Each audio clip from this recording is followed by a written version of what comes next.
Bienvenue pour Ici l'Europe au Parlement européen. C'est le retour du fameux plombier polonais. Cette figure censée incarner le dumping salarial et social avait été agitée comme un chiffon rouge en France, vous vous souvenez, il y a quelques années. Et aujourd'hui, eh bien, c'est le travailleur détaché qui est au centre des fantasmes et des peurs de 2 millions en effet de salariés travaillent dans un autre pays que le leur sous le fameux statut détaché, c'est-à-dire en payant des cotisations sociales dans leur pays d'origine. D'où des disparités salariales. Inquiets, 7 pays dont la France et l'Allemagne, en pleine année électorale, ont demandé une révision d'urgence de la fameuse directive travailleurs détachés. Et puis 11 pays à l'est de l'Europe s'y étaient opposés à l'époque farouchement. Alors, où en est-on de ce débat très clivant parmi les 28 ? On va en parler avec vous. Elisabeth Morin-Chartier, bonjour. Bonjour. Députée européenne du Parti populaire européen française, alors où le débat fait rage, on l'a dit. Et vous êtes rapporteuse aussi sur ces questions très importantes pour vous également, Renate Weber, bonjour. Bonjour. Puisque vous êtes députée européenne de l'Alliance des démocrates et libéraux en Roumanie, qui envoie un certain nombre de ces travailleurs détachés, qui est attaché à ce principe. Et on verra d'ailleurs quels sont vos arguments. Et puis, Alfred Sand, vous êtes avec nous aussi, puisque vous êtes, vous, député européen des socialistes et démocrates de Malte. Et Malte assume, il faut le dire, pour les 6 mois en cours, la présidence tournante de l'Union européenne. Difficile dossier pour elle. Est-ce que vous pensez qu'il va progresser pendant ces 6 mois ? J'en doute franchement, parce que ce qui se passe, c'est qu'il y a une certaine pression pour faire changer les choses qui vient de 2 pays, comme vous dites.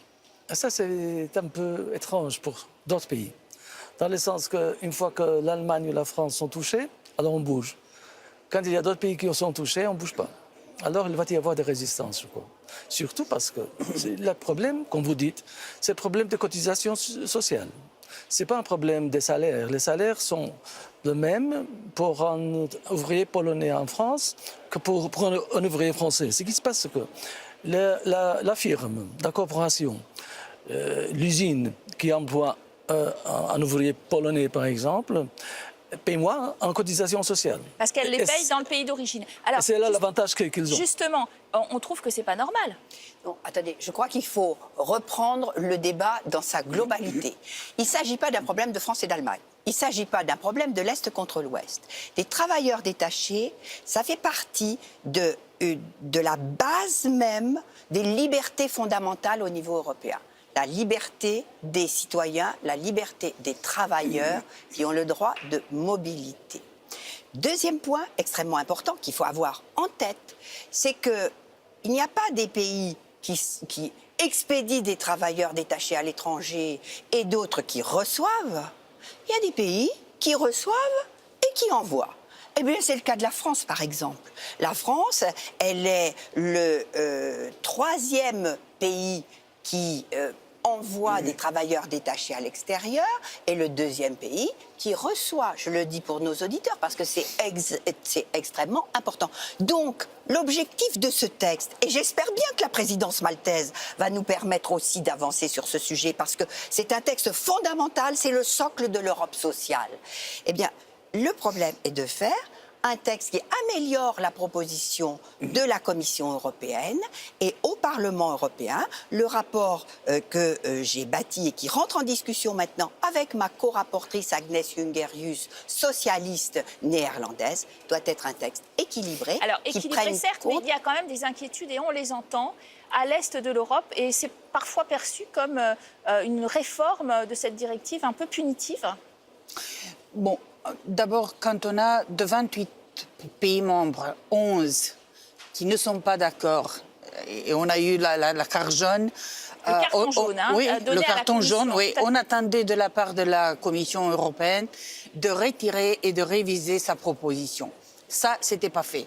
Maintenant, on a dans le Parlement le même texte, et moi, je suis absolument raisonnable, je crois, et pragmatique. Je pense qu'on ne pourrait pas le rejeter, alors on doit travailler pour l'améliorer. Mais quand même, c'est un signal. 11 pays, oui, de l'Europe centrale et de l'Est, ont dit non à cette proposition. Et alors, on doit se demander pourquoi on a dit ça. Moi, je crains vraiment, en tout cas, un clivage entre l'Est et l'Ouest. Et pas seulement entre l'Est et l'Ouest, mais aussi entre le Sud, parce que la vérité, c'est qu'aussi Portugal, Espagne seront affectés par le texte de la directive. Pourquoi ça? Parce qu'il y a un mélange de choses dans la proposition de la Commission. On invoque toujours la préoccupation pour les travailleurs, mais derrière ces mots, en effet, il y a quelque chose qui se cache là-bas. Et ce qui se cache, c'est vraiment une sorte de restriction de l'accès des compagnies de l'Europe centrale et de l'Est dans le marché du travail de l'Ouest. Alors, vous avez bien posé les bases du débat, mais on va quand même expliciter pour nos téléspectateurs de quoi il s'agit exactement. La France est particulièrement sensible, on l'a dit, à la thématique de ce travailleur détaché. Elle a d'ailleurs multiplié les contrôles ces dernières années, 800 amendes infligées pour un montant de 4,5 millions d'euros. Pour comprendre ce qui la gêne vraiment dans ce statut de travailleur détaché, je vous propose de regarder tout de suite ce reportage. C'est dans le BTP que l'on en trouve le plus les travailleurs détachés. En cause, des abus, avec des employeurs qui font travailler des salariés venus d'autres pays européens, payés moins cher qu'en France. C'est la première question, la dignité des travailleurs dans l'espace européen, mais c'est aussi la concurrence déloyale qui est faite en direction des entreprises. Et puis au-delà de ça, c'est l'érosion de notre modèle social. Les travailleurs détachés sont tous issus de l'Union européenne et travaillent dans un État membre. Ils sont 286 000 en France. Les principaux secteurs, le bâtiment et travaux publics, l'industrie et l'agriculture. Problème, un ouvrier par exemple qui vient de Pologne n'est pas toujours payé au SMIC. Pourquoi? Car l'employeur retranche parfois les frais d'hébergement, la nourriture, les transports. Quant aux charges sociales, l'entreprise française les paie dans le pays d'origine jusqu'à 30% moins cher. Des travailleurs sous-payés et qui dépassent souvent les 35 heures, une concurrence jugée malhonnête. Lorsque vous avez un chantier qui est traité 30 ou 40% moins cher, qui travaille le soir, qui travaille le samedi et dimanche, qu'on ne vienne pas me dire que le maître d'ouvrage, le client, ne peut pas se douter qu'il y a un système frauduleux en place. La France et plusieurs voisins réclament donc une révision de la directive européenne sur les travailleurs détachés, avec un impératif à travail égal, salaire égal, pour qu'ils aient les mêmes revenus que ceux des pays d'accueil. Mais 11 pays en majorité de l'Est s'y opposent. Le bras de fer pourrait se poursuivre pendant plusieurs mois.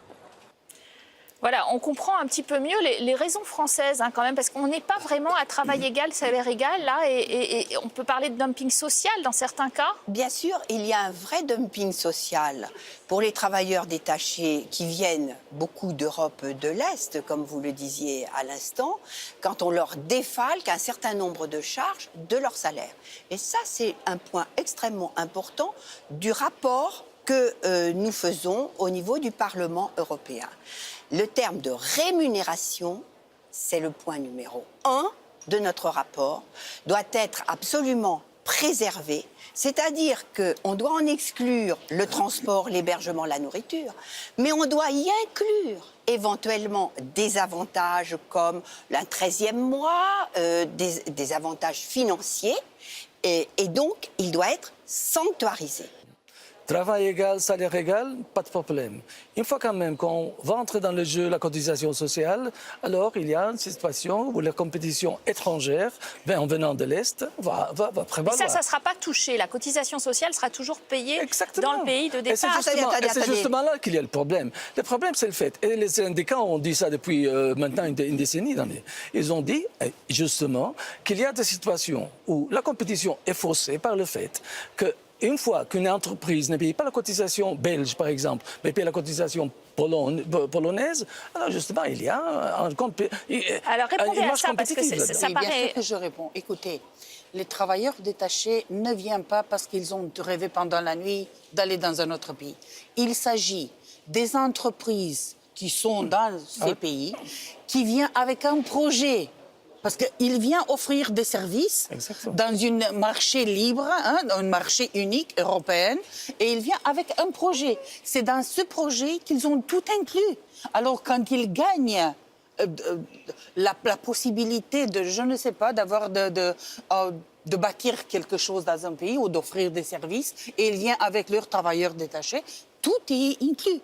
Et parlant seulement de salaire égal pour le travail égal, c'est vraiment pas correct parce que imaginez-vous combien d'autres choses les entreprises doivent payer en termes de transport, de per diem, parce qu'il y a aussi de l'hébergement, et puis c'est le salaire.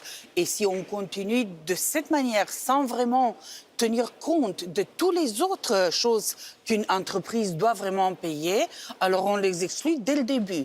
Et ça signifie quoi? Ça signifie un marché qui est déjà fermé pour ceux qui sont d'un seul pays. Ça, Deux points extrêmement importants pour répondre à vos préoccupations qui sont déjà intégrées dans notre rapport, sur lesquels vous pourrez apporter des amendements si vous le souhaitez. Le premier point, c'est l'élargissement de la base légale. La proposition de la Commission européenne repose sur la libre prestation de services, comme vous le dites à l'instant, chers collègues. Nous avons élargi la base légale au socle social, c'est-à-dire qu'il y a une prestation de service, mais il y a aussi le socle social, donc la lutte contre le dumping social. Ça, c'est le premier point, élargissement de la base légale. Deuxième point extrêmement important, c'est la définition de la durée du détachement. Parce Et là, qu'à vous dites que la bonne moyenne, c'est 2 ans. Alors parce qu'au-delà, finalement, c'est plus un détachement, c'est presque du permanent. Je travaille beaucoup sur ce sujet et je travaille sur le terrain pour voir quel va être le bon niveau. Mais effectivement, au-delà d'un certain temps de détachement, qui peut être fixé à 2 ans, sur lequel on peut encore discuter, alors, comme vous le dites, les prestations sociales ne seront plus versées dans le pays d'origine, mais le travailleur détaché tombera sous la législation du pays d'accueil, avec versement des charges sociales dans le pays d'accueil. Donc ça sera un vrai, Voilà un vrai deux travailleur vraies dans le pays d'accueil. réponses aux préoccupations que vous exprimez. La question aussi, mais ça signifie qu'il ne sera plus détaché. Hein. Ah ben, oui, C'est vraiment comme quelqu'un qui est vraiment engagé dans ce pays. Oui. Mais c'est plus de détaché. Mais alors on change C'est toute la directive. interdit de détacher plus de 2 ans. Non. On parle même de ce période de 2 ans. On peut la faire de 2 ans, de 3 ans, mais c'est la même chose. De ces emplois sont dans le cadre d'un contrat, un grand contrat, entrepris par exemple par une firme polonaise en France ou en Allemagne, contrat. Alors, il détache ces employés-là, il fait tout son projet, et son projet peut durer 2 ans, peut durer 3 ans, 4 ans. Mais je connais des entreprises françaises qui ont des travailleurs détachés à l'étranger pour 3 ans et demi.